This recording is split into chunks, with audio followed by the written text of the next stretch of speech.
सच्चाई सच छुपने नहीं देंगे। आदाब, नमस्कार। मैं हूं हाफिज गुलाम सरवर और आप देख रहे हैं देश की सच्चाई।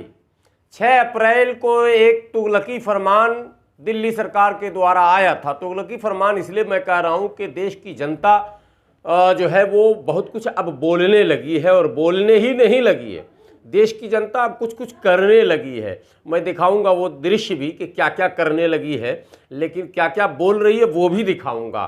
वो बोल ये रही है कि मैं कोरोना से नहीं डरता, मैं तो पुलिस से सिर्फ डरता हूँ, मास्क इसलिए लगाता हूँ। और ये बात मास्क पर प्रिंट करके लिखवा के जनता लगा के चल रही है। वो तस्वीर भी आपको दिखा रहा हूँ और जनता कर क्या क्या रही है ये भी दिखाता हूँ। लेकिन सबसे पहले कि क्या कोरोना के आड़ में सरकारें वसूली का योजना बना रही है क्या? महाराष्ट्र में बाजे के बयान के बाद बाजे ने जो, बाजे का अर्थ समझ रहे होंगे श्रोता, शायद कुछ लोग ना समझे। बाजे उस पुलिस पदाधिकारी का नाम है जो इन दिनों चर्चे में है और एनआई के कब्जे में है। और ये वही बाजे हैं जो जेल से इस्लामिक संगठनों के नाम से फर्जी कॉल और मैसेज करवाया करते थे।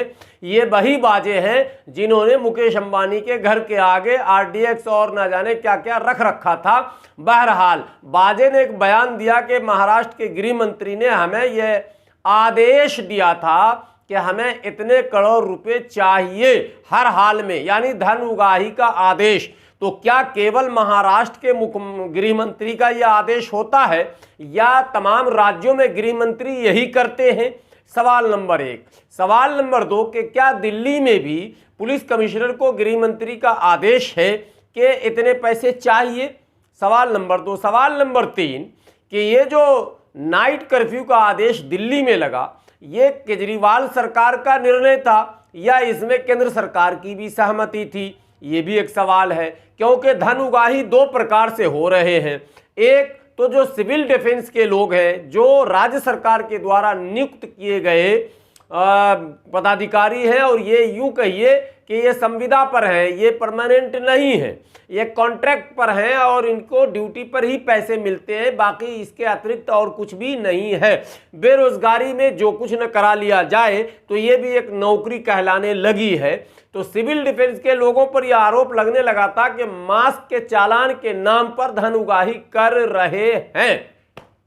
तस्वीरें दिखा रहा हूं कि आरोप किस तरह से लगा और किस तरह से हमले उन पर होने लगे। लगातार दिल्ली में भी कई जगह सिविल डिफेंस के ऊपर हमले की खबर आ रही थी। इसी बीच एक खबर इंदौर से आई जो बड़ी चर्चे में रही, लेकिन एक खबर बिहार के सासाराम से भी आई। वहां भी छात्रों ने पुलिस बल पर हमला कर दिया।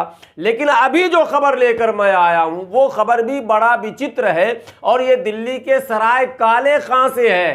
सराय काले खां में बीच सड़क पर तमाम गाड़ियों को रोककर एक बिहार नंबर की बस है जो वहां खड़ी होती है, और आरोप ये लगता है कि पुलिस के अमले वहां खड़े थे और बस को रोककर मास्क चेकिंग हो रही थी, और कुछ लोगों को मास्क नीचे या फिर ना होने, वो अभी पूरी तरह से साफ नहीं हुआ क्योंकि घटना जब घट चुकी थी तब मैं मौके पर पहुंचा था। लेकिन यह आरोप लग रहा, मैं बयान सुनाता हूं जिसने आरोप लगाया। वो ये कह रहा है कि 2000 रुपये उससे मांगे जा रहे थे, लेकिन उसने मजबूरी और लाचारी पेश की और 200 रुपये देने की बात कही, जिस पर पुलिस ने उस पर हाथ उठा दिया। और यह भी आरोप लगाए जा रहे हैं, प्रत्यक्षदर्शी बता रहे हैं कि पुलिस ने डंडे से भी उस पर वार किया। बस फिर क्या था, बस ड्राइवर ने गाड़ी को बीच सड़क पर लगाया, सड़क पर पत्थर रख के सड़क को जाम किया और फिर पुलिस पर हमला हो गया। बताया यह जाता है कि पुलिस के वर्दी पर भी हाथ डाली गई और उनके वर्दी को भी फाड़ दिया गया, और पुलिस की जिप्सी के शीशे तोड़े गए, और मोटरसाइकिलों पर भी शायद हमले हुए। लेकिन उसके बाद फिर पुलिस बल की तादाद बढ़ी और उन तमाम लोगों को जो पुलिस पर हमले कर रहे थे उन लोगों की धरपकड़ शुरू हुई। लेकिन आखिर इस तरह की घटनाएं क्यों घट रही हैं? बार बार जनता जब सरकार से कह रही है कि मैं कोरोना से नहीं डरता, मैं तो पुलिस के डर से मास्क पहन रहा हूं, तो ये अपने आप में एक प्रश्न बनता है कि आखिर जनता कोरोना से क्यों नहीं डर रही है? क्या जनता सरकार के द्वारा बताए गए तमाम बातों को गलत मान रही है, सरकार के द्वारा बनाए गए नियमों को अपने ऊपर जुल्म मान रही है, या जबरन बंदिश मान रही है, या धन उगाही का माध्यम मान रही है, सरकारों को भी इस पर सचेत होने की आवश्यकता है। कहीं ऐसा ना हो कि आम जनों का सब्र का बांध टूटने लगे, क्योंकि कई विदेशों से भी ऐसे वीडियोस आए हैं जिसमें वहां के लोगों ने लॉकडाउन का और नाइट कर्फ्यू का विरोध किया है। भारत में भी कई जगह इसके खिलाफ प्रोटेस्ट तक होने लगे हैं कि हम नाइट कर्फ्यू या फिर लॉकडाउन नहीं चाहते। इसके अतिरिक्त जो भी उपाय हो उस पर सरकार आगे बढ़े। नाम न बताने और तस्वीर न लेने के शर्त पर एक ऑटो ड्राइवर ने हमसे जो बातें कही वो भी बड़ा चौंकाने वाला है। ऑटो ड्राइवर ने, बज़ाहिर ऑटो ड्राइवर लगता जाहिल है, लेकिन वो उत्तर प्रदेश का ऑटो ड्राइवर था। उसने कहा, मैं कैमरे के सामने तो नहीं कहूँगा, लेकिन मैं एक बात बता रहा हूँ, चूँकि खेल जो है वो आर्थिक है, कोई नाइट शिफ्ट में कमाता है गरीब, कोई डे शिफ्ट में कमाता है। नाइट कर्फ्यू लगाकर उन कमाने वालों की कमाई को रोकने का प्रयास किया गया है और साथ ही साथ गरीबों के जेब में बचे हुए धन को पुलिस के माध्यम से, चाहे वो क्या कहते हैं लॉकडाउन के टाइमिंग को लेकर उसका वायलेशन बताया जाए, या फिर मास्क का वायलेशन बताया जाए कि मास्क के जो नियम सरकार ने बताए उसको आप तोड़ रहे हैं, इत्यादि इत्यादि आरोपों में घेर कर जो आम गरीब हैं उसके जेब में बचे कुचे जो धन है उसे भी सरकार अपने कब्जे में लेना चाहती है। एक शब्द उसने और ये कहा कि नोटबंदी का मकसद भी यही था, लेकिन दुर्भाग्य से वो उद्देश्य पूरा नहीं हो पाया। धन कहीं ना कहीं किसी न किसी माध्यम से कुछ रुक गया। शायद सरकार उस छोटे मोटे रुके हुए धन को भी अपने कब्जे में लेना चाहती है। और ये बात कहते समय उस ऑटो ड्राइवर ने एक बड़ी बात कही कि कोरोना काल में ही लेबर कानूनों में बदलाव क्यों किया गया, कोरोना काल में ही किसानों के खिलाफ इस तरह के बिल क्यों लाए गए, कोरोना काल में ही इस तरह के विवादित कई और बिल क्यों लाए गए, जबकि वास्तविकता यह है कि कोरोना काल में सरकार का पहला निशाना और पहली प्राथमिकता इस कोरोना से निमटने, आम लोगों को बचाने और भूखे कोई न मरे, उसका रोजगार खत्म न हो, उसके आय का स्रोत बंद न हो, इस पर विचार करने की आवश्यकता सरकार को थी।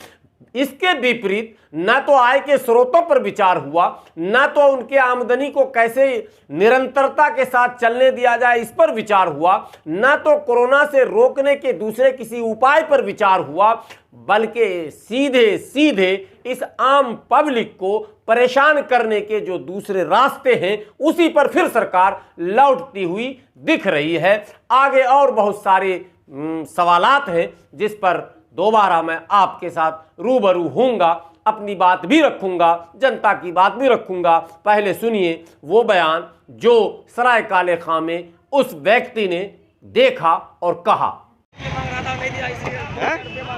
किसी का दोस्त मांग रहा था? 2000 रुपये गाड़ी लेकर आ रहा था, दिल्ली बिहार में बस चल रही है ना। हाँ, उससे 2000 रुपये मांग रहा था मोटरसाइकिल वाले पुलिस वाले। अच्छा, नहीं दिया, इसीलिए बंदे को मार के पकड़ जबरदस्ती ले गया वहाँ पुलिस थाने ले गया है। ले गया थाने उसको? हाँ, थाने ले गया, जबरदस्ती मारा भी है उसको, शिकायत भी किया और ले भी गया है। क्या हुआ था? क्या हुआ था? हुआ ये था कि बस वाला, ये पुलिस वाले भाई साहब हैं, उन्होंने कहा भी मास्क नहीं लगा रखा आपने, हाँ, मास्क का चालान कटवाओ। जी जी। वो कहता जी मैं तो नहीं कटवाऊंगा, जो करना वो कर लो। अच्छा, अब पुलिस वाले क्या करेंगे? तो पुलिस को धमकी दे रहा था ड्राइवर? पुलिस को धमकी दे रहा था। अच्छा। पुलिस ने कहा भाई आराम से चालान कटवा ले, फायदे में रहेगा। उसने क्या करा, मैं तुम्हें दिखाता हूँ फायदा। अच्छा। बस लगा दी बीच में।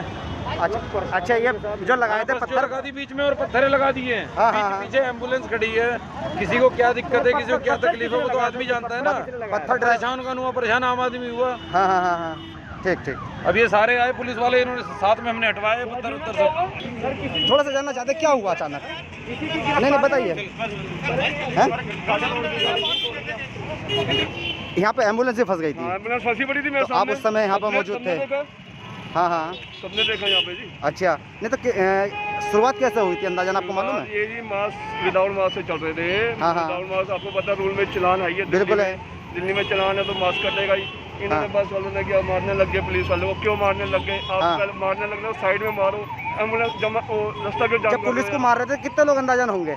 ये 2-3 थे जी, 2-3 लोग थे। 2-3 थे। अच्छा।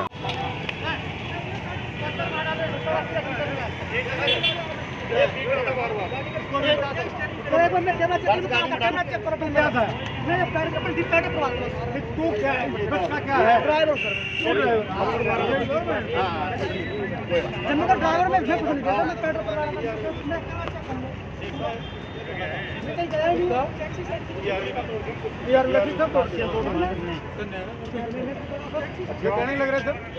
नहीं शीशा हमारा हमने रिकॉर्ड किया, शीशा देखा, हमने रिकॉर्ड किया, शीशा टूटा हुआ है, वहाँ पर रिकॉर्ड है, रिकॉर्ड है हमारे पास, रिकॉर्ड है, जब गलती में तो छुप के